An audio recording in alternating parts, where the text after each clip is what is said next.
Hey everybody, and welcome back.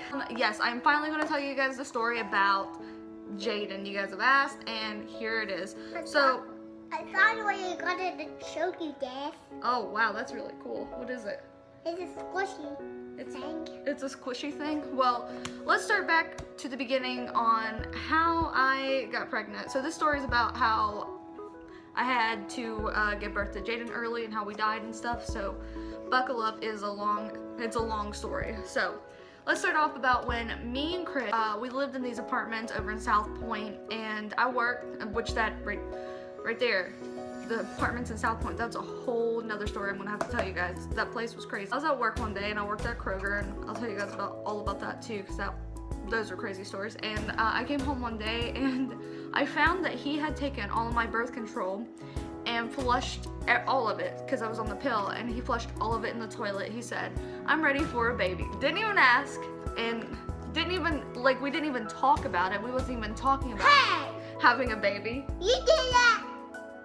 No, we didn't talk about having a baby. Daddy just wanted a baby. He wanted you. So, Why? he just felt like it was time. Oh. He wanted 2 babies. Yes, he wanted 2 babies, but we'll get to that, okay? So I found Why all are you gonna have 2 boy babies? It doesn't work like that. I can't pick the gender. But anyway, well, he didn't ask me, but I was okay with it because I kind of at that time wanted to have a baby too. So we tried, and it didn't even take us that long, and we got pregnant, and we got pregnant with Jaden. So right after I found out I was pregnant, things started to go bad, okay? Things at work was going bad. I had to quit. They wasn't letting me take it easy like my doctor said, because I was going to the hospital all the time, and they told me that the next time I go to the emergency room I was going to get fired. So before I even got fired, I just walked out because they wanted me to lift like really heavy, like 50-pound boxes, because I worked in the bakery and I was a cake decorator, and I worked as the baker. I baked bread and stuff, and you know that frozen bread is heavy, it's not light. So I quit, and I got really sick. I swelled up a lot. When I got pregnant, I was a 180, and then by the end of my pregnancy, I was almost 215. And a lot of that was because I was swelling so much. I had preeclampsia and I had toxemia. I love Mommy. And I love you too. And my blood pressure was always really, really high. So I told you a day. 30. I told you a day. I told you a night. Okay. 33 weeks, my blood pressure was so high. I don't remember the number, but it was dangerously high. They hospitalized me. I was... Okay, so it was dangerously high. They hospitalized me for a whole week, and it was horrible. The first night I was in there, they gave me steroids for his lungs to develop. And then after that, they put me on magnesium because my blood pressure was so high, and they said that if this couldn't take it down, then they were going to have to do an emergency C-section.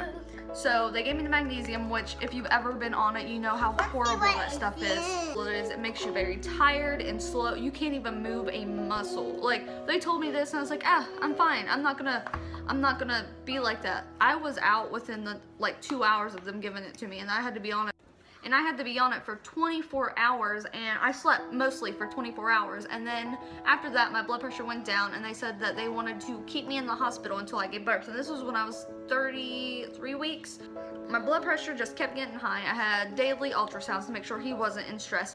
And one day I was asleep. I was by myself because usually my mom and Chris would take turns staying with me at the hospital. They didn't want to leave me there by myself, and they didn't want to leave me there. And my mom had to take my sister to the emergency room. She always, I don't know, there's something wrong with her. I think she was just jealous that I was getting all the attention. When she was gone, I was asleep, and all of a sudden all these nurses came running into my room, and they pushed me over on my side. I almost went into cardiac arrest. That's how high my blood pressure was. And at that time, it was in the middle of the night. I think it was like 9 or 10. They told me, okay, you're not gonna make it to your due date. We are gonna go ahead and put you in labor.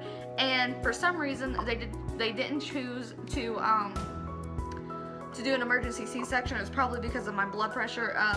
they went ahead and gave me medicine to go ahead and deliver naturally. But they also said I had to be under the, well, they didn't give it to me that night, okay? I didn't, because I had to be on the magnesium 24 hours before and 24 hours after I gave birth. So they put me on the magnesium the next day because I was out of it. I don't remember any of this because that magnesium. And after you sleep, you start walking again. No, I've never started working again. But, and you start crocheting walking. oh, my crocheting? Yes, I do crochet a lot. So the next night, they go ahead and give me this stuff to start going into labor. So, and then like, I'm half asleep, I'm half awake. Chris went somewhere. I think he went to the cafeteria or something. He was hungry, and I was by myself again. And right before he walked in, there's already a nurse in there who came in and put something in my IV. She told Chris she's giving me something for the pain. At this time, I haven't even started dilating. I haven't had any contractions. They just gave me the medicine and stuff, and I wasn't in any pain. I was asleep. And right after she gave me this medicine, like, I was awake. So I was actually really awake, but right after she gave me what it was morphine.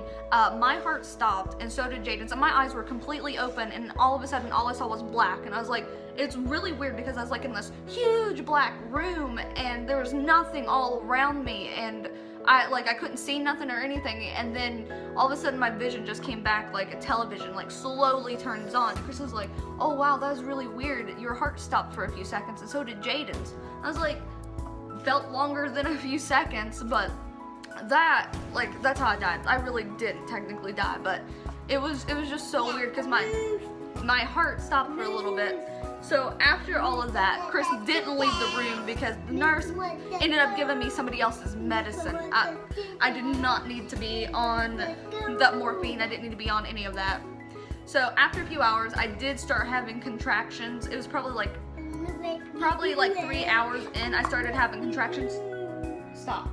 I started having contractions, and I was like, Chris, this really, really hurts. Tell the doctor I need my epidural, because I couldn't move. If you're in that much pain and you cannot move, it sucks.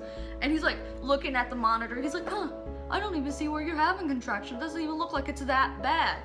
At this point, I wanted to punch him because he had no idea how bad my contractions were. He's a guy, he don't know. So then they put the internal thing in where you can track your contractions better. He's like, oh, those are spiking really high. And I was like, are they, Chris? Are they? So I got my epidural, and we were just waiting for the doctor. He was being really slow. By the way, he was a horrible doctor. He didn't catch this in time. I could have waited to have him for a few more weeks. He didn't catch us. He was a horrible doctor. By the way, with Isabel, I had a whole new doctor, and he was amazing. So we waited for him. And I don't remember a lot of giving birth because I was on magnesium. I couldn't move. I was so tired, and I couldn't remember anything. So, but the only thing I remember, the doctor finally came in. We got the whole room set up. Chris was on one leg. There's a intern, which they didn't even ask me if these kid doctors, the guys that are learning to be doctors or whatever, can be in there. He was on the other leg, and all I remember is him intensely looking at my crotch. And I was thinking to myself, why is he looking at my crotch that way? Is there something wrong? Well, so I pushed 3 times, and then Jaden came out, and he wasn't really crying. He wasn't really doing anything because he was on the magnesium too, guys. I was on it, and it was in my bloodstream, so it was going to be in his bloodstream too. So he wasn't really doing nothing. I got to hold him for 2 seconds before the nurses ripped him out of my arms, and it was really heartbreaking because I wanted to spend more time with my son. I didn't get any stitches because he was really small. He was 3 pounds and 11 ounces, and they rushed him to the NICU. They put him on a breathing machine because he didn't want to breathe for himself because he was on the magnesium, but his lungs were healthy, he was healthy, everything was good. And me, I went back to sleep because they had to put me on magnesium for another 24 hours, and I didn't get to hold my son, hardly. I didn't get to see him until the next day, and it was so heartbreaking because knowing that you gave birth to somebody and they are a couple of floors above you and you don't get to see them, it was the hardest 24 hours of my life because no mother should have to go through that. And then I got to leave the hospital, and he didn't get to. He was in the hospital for 2 weeks. He was in the hospital for 2 weeks, and then he finally got to come home, and it was great. and we got to bond, and it was just really great. And I'm glad that he turned out the way he did. He's my spooky baby. His birthday's in October. His birthday's October 30th. And the funny thing is my birthday is August 30th, so we have the same date. But that is his story about how he was born, how I died and he died, and all this other good stuff. So if you like this video, give it a thumbs up. If you haven't subscribed, go ahead and subscribe. Jaden, get up here. And I'm sorry, I tried to get him to interact in this video a little bit, but he's 4. He didn't want to have any part of it. But tell him bye. Bye. Tell him to subscribe. Bye. Tell him to like. Bye. Okay, I'll see you guys later with another story. Bye.